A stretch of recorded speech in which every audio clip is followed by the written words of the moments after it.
Hi guys, welcome back to my YouTube channel. Please like, share, and don't forget to subscribe. I'm back with Mpumelelo Nobabiela. So guys, indlelek Mpumelelo Mseleko, umntana kaMsamseleko was raided by police on Monday. Leya Sepalito. Yes. They raided it over serious allegations and isos itiona about 8 policies baze ebusuku, and they were claiming to be from a crime intelligence unit. So abantu laba, they said they were there to search a property for evidence related to human trafficking, drugs, illegal money, and exchange and unlicensed firearm. Kwafikwa lapha guys, they stormed in forcefully and baphula iminyango.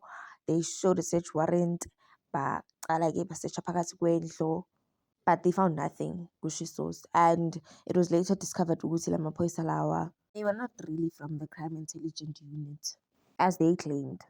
The source continued to reveal Oguti. The two of them actually work at the Mhlali police station, while the others were security guards from a certain private company, not real police officers.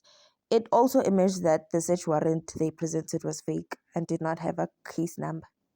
So I think abahlezi bayibukile kuMpumelelo. Plus he bought e-mod recently, so maybe they thought unemali ningi and all.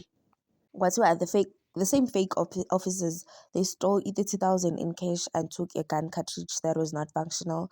And why this incident traumatized Umpumelelo and his girlfriend Umabiela, wife, girlfriend, something like that.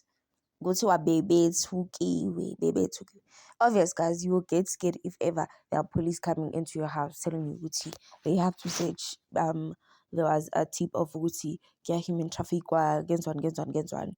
And bekumele after this uMpumelelo uyahamba uye police station nje uyovula icase, maqeda ukuvula icase aqale asiwe abantu. Kokucala already bayithathile 30,000 yakhe, and it's kind of suspicious ukuthi why naye ahlala ne-30,000 endlini cash, at least ekhadini 30,000 cash, why? And then mabambonela uMpumelelo, he confirmed ukuthi vele kenzakelile kanjalo and referred the reporter to i-lawyer yakhe, saying the case has been opened and that he intends to take legal actions. I-attorney yakhe uThabani Mpungose of Mpungose attorneys also confirmed that their firm is handling this matter through, and he declined to provide further details. So guys, nani be careful shem. Sazwelana noMpumelelo esikhathini samanje, even though yena anokusayana, but sazwelana naye esikhathini samanje. Le nto ingenzeka kunoma ubani, and izinto ezinganje guys zinokwenzeka. And we must also remember ukuthi uMpumelelo has a security company, so it might be someone close to him, mhlambe wazi ukuthi unemali nyana, mhlambe cash endlini, wathumela amaphoyisa afake and all. Nama-security guard phela bathumela ama-security guard namaphoyisa, so we don't actually know the full story, but soon we will know. What are your thoughts on this, guys? Thank you for watching.